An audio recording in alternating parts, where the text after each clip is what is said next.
Assalamualaikum ағайын, қал жағдайларыңыз қалай? Еш бала шаға сен жүріп жатсыздар ма?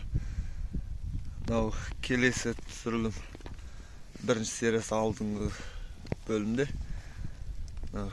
Екіншісі көрмегендер болса менің каналыма тіркеле кетіңіздер. Мен мынаны аяғына дейін өсіріп, өнімін алып, жемісін жегенше помидор егеміз, Алла қаласа. Қазір ішіне градусник қойып, ішіндегі жердің градусы қанша болды екен. Қарапайым градусникті көреміз қазір. Не болып жатыр екен? Қолым тимей есігін жасай алмай жатырмыз. 5 градус. 5 градус жылы екен топырақ қазір. 5 градусқа барып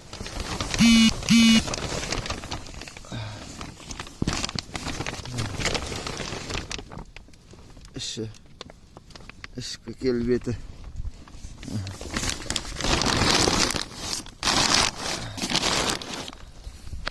Бұған 4 стропила кетті, 6 метрлік. Мына бұрышына, мынаған, анаған. Ұзыннан жібердім 6 метр, ұзындығы 6. Бұлайын ені 3 метр.